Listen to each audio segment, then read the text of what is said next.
Bonjour Nicolas Bouzou. Bonjour Dimitri, bonjour Anissa, bonjour à tous. Nicolas. Allez, on décolle du plancher Ouais. des vaches. On va parler de l'espace. Jeudi dernier, un module lunaire américain s'est posé sur la Lune. Première pour l'Amérique depuis 1972. Ouais, j'ai vraiment voulu vous parler de ça parce que c'est passionnant en soi, mais aussi parce qu'il y a des enjeux économiques majeurs que l'Europe est en train de louper. Alors, le module dont on parle s'appelle Odyssey.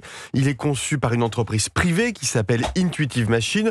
Il fait la taille d'une cabine téléphonique à peu près. Il a été propulsé par une fusée SpaceX, l'entreprise de lanceurs spatiaux d'Elon Musk. C'était le 15 février. Il a fini par se poser sur la Lune avec quelques difficultés. Mais enfin, bon, il s'est posé.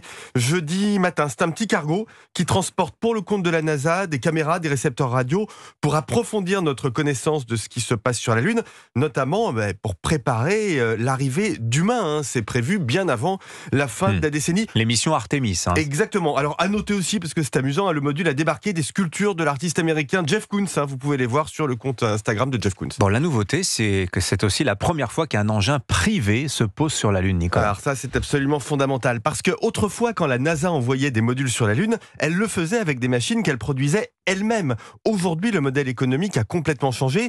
La NASA passe des appels d'offres à des entreprises privées, elle leur assure du chiffre d'affaires et elle fait jouer la concurrence. C'est ça ce qu'on appelle le New Space. Alors ça a deux avantages.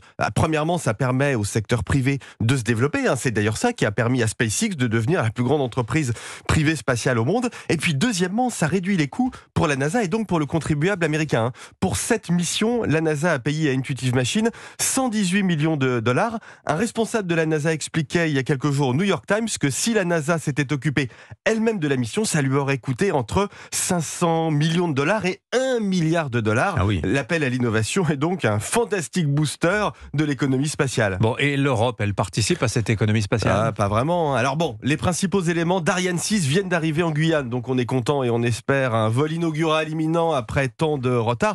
Je rappelle que depuis qu'Ariane 5 a pris sa retraite, l'Europe n'a plus de lanceurs. Alors, je veux pas sombrer dans les clichés, mais enfin, l'Union européenne, c'est le soviet spatial, et on a 10-20 ans de retard sur les États-Unis.